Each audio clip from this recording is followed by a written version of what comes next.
Assalamualaikum warahmatullahi wabarakatuh. Yang saya hormati Ibu Rahayu Suseno, STP MSI, selaku dosen pengampu mata kuliah pengembangan produk. Perkenalkan, nama saya Ratna Dwi Rahayu dengan NIM J1 A11849 kelas R002. Pada kesempatan kali ini saya ingin mempresentasikan hasil dari penelitian saya yang berjudul pengaruh konsentrasi tepung maizena dan gula pasir terhadap sifat organoleptik selai tomat. Latar belakang dari penelitian ini yaitu tomat merupakan tanaman hortikultura yang banyak dibudidayakan. Nah, buah tomat seperti produk hortikultura lainnya sangat mudah mengalami kerusakan. Pemanfaatan tomat yang terbatas sebagai pelengkap masakan seringkali menjadi penyebab kelebihan produksi dengan akibat harga yang sangat rendah. Nah, penerapan teknologi sederhana dengan cara introduksi produk inovatif yang masih belum banyak dilakukan dapat menjadi salah satu pilihan untuk menyelamatkan produksi tomat pada waktu kelebihan produksi. Dari beberapa produk buah tomat yang dapat dikembangkan, salah satu produk yang diambil adalah pembuatan selai yang memungkinkan dikembangkan sebagai industri rumah tangga. Nah, kandungan pektin pada buah tomat cukup bervariasi antara 0,17% hingga 0,25%. Sedangkan syarat kandungan pektin dalam pembuatan selai adalah 0,75% hingga 1,5%. Sehingga diperlukan penambahan pektin dalam pembuatan selai tomat. Dan pada penelitian ini menggunakan tepung maizena sebagai pengganti pektin untuk pembentukan gel. Dan permasalahan yang banyak dihadapi pada pembuatan selai adalah banyaknya menentukan konsentrasi gula pasir yang harus ditambahkan agar dihasilkan selai tomat yang disukai konsumen. Nah, gula yang ditambahkan pada pembentukan selai berfungsi sebagai dehydrating agent. Adapun tujuan dari penelitian ini yaitu untuk mengetahui pengaruh penambahan konsentrasi tepung maizena dan gula pasir terhadap sifat organoleptik dari selai tomat. Yang kedua yaitu untuk mengetahui konsentrasi tepung maizena dan gula pasir yang tepat untuk menghasilkan kualitas selai tomat yang baik. Hipotesis penelitian yang pertama itu konsentrasi tepung maizena dan gula pasir berpengaruh terhadap sifat organoleptik selai tomat. Yang kedua, mendapatkan konsentrasi tepung maizena dan gula pasir terbaik dan diaplikasikan dalam pembuatan selai tomat. Analisis SWOT dari penelitian ini yaitu menurut Rangkuti 2006 mengemukakan bahwa SWOT adalah singkatan dari lingkungan internal strengths dan weakness serta lingkungan external opportunity dan threat yang dihadapi dunia bisnis. Nah, analisis SWOT membandingkan antara faktor eksternal peluang ataupun opportunity dan ancaman threat dengan faktor internal kekuatan atau strength dengan kelemahan weakness. Sedangkan Kotter 2002 mengemukakan bahwa analisis SWOT adalah evaluasi terhadap keseluruhan kekuatan, kelemahan, peluang, dan juga ancaman disebut analisis SWOT. Nah, di bawah ini merupakan analisis SWOT dari selai tomat. Teman-teman bisa melihat bahwa di sini ada harga dan ada strength ataupun kekuatan di mana harga bahan bakunya sangat murah, di mana bahan baku itu mudah didapat dan tersedia dalam jumlah banyak di pasaran. Proses produksinya yang mudah dan dapat dilakukan dengan cara sederhana, produknya memiliki kualitas dan nilai gizi yang cukup tinggi. Itu adalah kekuatan dari produk selai ini. Sedangkan kelemahannya itu produk yang dengan mudah dibuat oleh masyarakat, terus minat konsumennya terhadap produknya juga lumayan rendah, produknya yang mudah ditiru oleh produsen lain, dan hasil produknya yang tidak terlalu diminati oleh masyarakat sekitar. Dan juga opportunity ataupun peluang dari selai tomat ini yaitu makanan yang dapat digunakan sebagai olesan roti dan untuk dijadikan isi nektar dan kue lainnya. Jadi dia bukan hanya untuk olesan roti aja tapi memiliki kemanfaatan yang lebih luas dan disukai dari seluruh kalangan baik anak-anak kecil maupun orang dewasa dan juga dapat dijual dengan harga murah serta produk ini masih terbatas nilai jualnya. Dan pesaing dari selai tomat ini adalah produknya mudah ditiru. Yang kedua, munculnya pesaing dari industri rumahan ataupun industri pabrik besar. Yang ketiga, munculnya produk baru yang lebih menarik dari segi pengemasan kah itu atau dari segi rasa yang dapat dikolaborasikan dengan rasa buah-buahan yang lain gitu.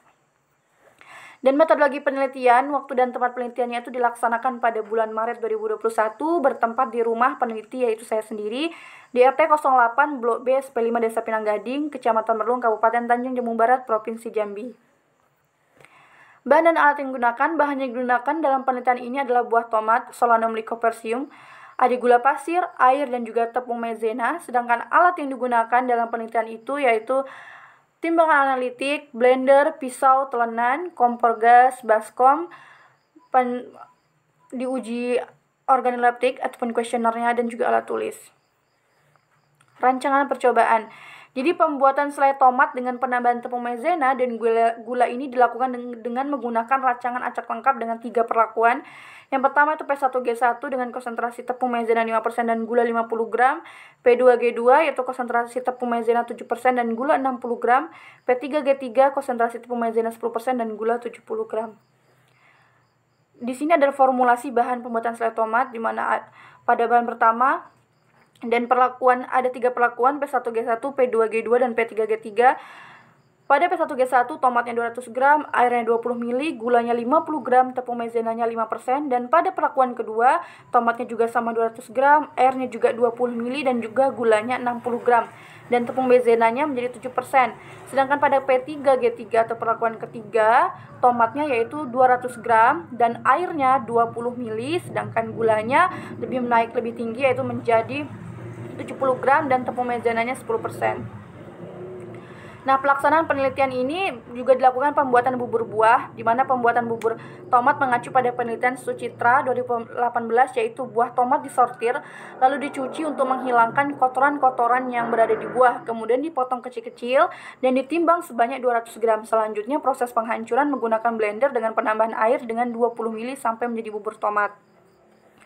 Nah, pembuatan selai tomat. Nah, buah tomat ini sebanyak 200 gram dimasak pada suhu 105 derajat Celcius selama 20 menit dengan menambahkan tepung maizena sesuai perlakuan dan gula pasir sesuai perlakuan. Proses pemasakan dihentikan sampai membentuk gel. Apabila adonan meleleh tidak lama setelah sendok diangkat. Tahap selanjutnya adalah menempatkan selai pada botol yang sudah disterilisasi dan dibiarkan hingga selesai dingin, yang kemudian dilakukan pengamatan. Teman-teman bisa melihat di sini ada proses pemasakan selai dan ada selai yang tomat yang sudah jadi. Parameter yang diamati pada penelitian ini yaitu berupa rasa, aroma, warna, tekstur, dan daya oles pada selai tomat yang dihasilkan. Nah, hasil dan pembahasan, teman-teman bisa melihat di sini tabel 1 hasil pengamatan selai tomat, di mana pada perlakuan 1 rasanya manis khas tomat, warnanya merah tua, teksturnya kental, aromanya khas tomat, dan daya olesnya mudah.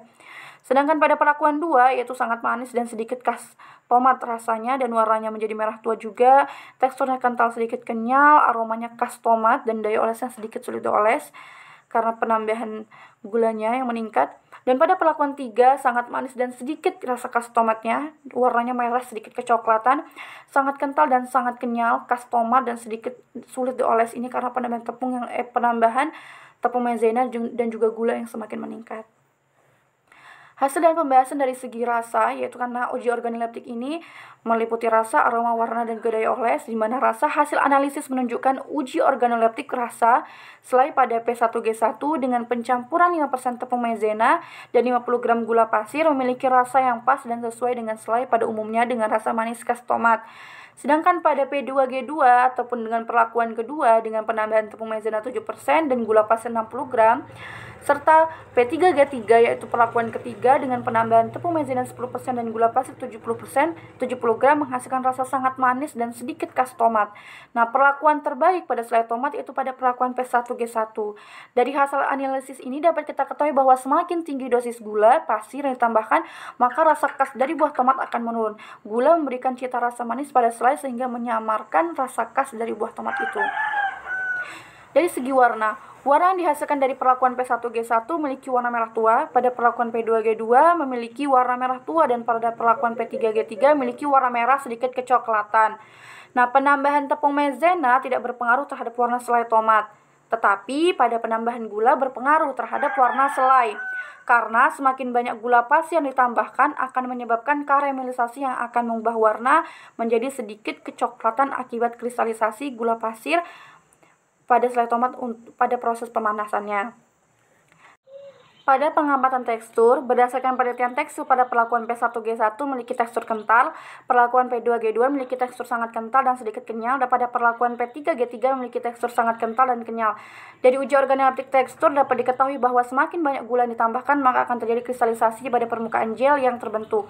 Bila gula yang ditambahkan sedikit, akan terbentuk gel yang lunak. Selain itu, kekentalan selai berasal dari pektin yang terkandung dalam buah tomat. Pada segi aroma, selai tomat yang dihasilkan dari ketiga perlakuan itu P1G1, P2G2, dan P3G3 memiliki aroma yang khas, yaitu aroma khas buah tomat. Dengan penambahan tepung maizena dan penambahan gula, serta interaksi kedua perlakuan berpengaruh tidak nyata terhadap uji organoleptik selai tomat.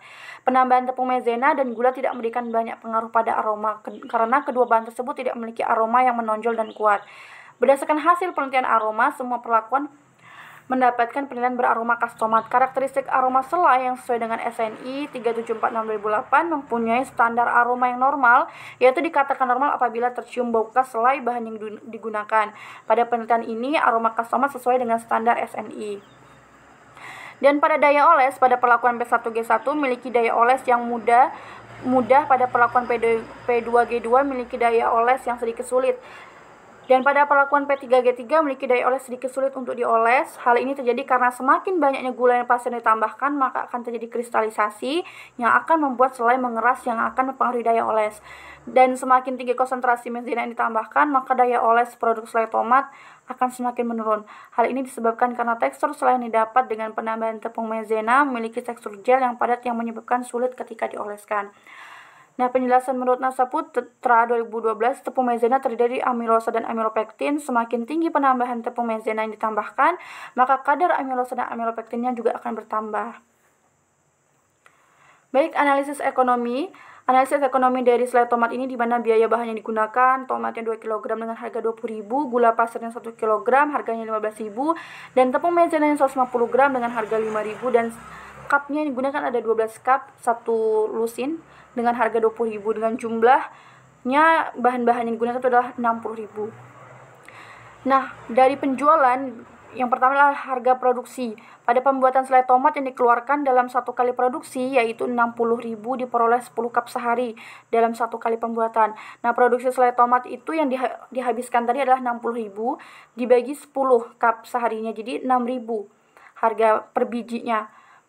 Tanpa untung itu adalah harga untuk mengembalikan ke modal. Sedangkan harga jual 1 cup kecilnya berisi 200 gram, seharga 10.000 kami memberikan harga itu. Dengan 1 kali produksi sebanyak 10 cup. Jadi keuntungan yang diperoleh 1 kali penjualan adalah keuntungan 1 kali produksi sama dengan hasil penjualan dikurangi modal awal. Karena kami menjual 10 cup dan harganya 10.000, jadi 10.000 dikali 10 dengan hasil 100 dan dikurangi modal awal tadi yaitu 60.000, jadinya 40.000 keuntungannya 1 kali produksi. Dan inilah keuntungan per hari yang diperoleh dalam 1 hari menjual 10 cup selai tomat, yaitu pertama keuntungan per hari pendapatan dikurangi pengeluaran. Pendapatan per harinya adalah 100.000 dikurangi produksi untuk bahan-bahan tadi 60.000, yaitu sama dengan 40.000 keuntungan seharinya. Dan keuntungan per minggu yaitu 40.000 keuntungan tiap hari itu dikali 7 hari sama dengan 280.000 keuntungan per minggu, dan keuntungan per bulannya 40.000 per hari tadi keuntungan dikali 30 hari sama dengan 1.200.000 keuntungan per bulan, dan keuntungan per tahun 40.000 keuntungan tadi dikali lagi dalam 360 hari 1 tahun itu, dan keuntungannya adalah 14.400.000. Dan kesimpulan dari penelitian ini dapat disimpulkan bahwa tepung maizena dan gula pasir itu berpengaruh terhadap sifat organoleptik selai tomat yang dihasilkan kecuali dari parameter aroma. Karena tepung maizena tidak memberikan pengaruh yang signifikan terhadap aroma selai tomat. Dan konsentrasi terbaik dari penambahan tepung maizena dan gula pasir yaitu pada perlakuan P1G1, yaitu penambahan tepung maizena 5% dan gula pasir 50 gram dengan memiliki rasa manis khas tomat, aroma khas tomat, tekstur kental, warna merah tua, dan daya oles yang mudah. Baik, cukup sekian hasil presentasi seminar saya pada hari ini. Saya mohon maaf apabila ada kesalahan. Saya akhiri wabillahi taufiq wal hidayah. Wassalamualaikum warahmatullahi wabarakatuh.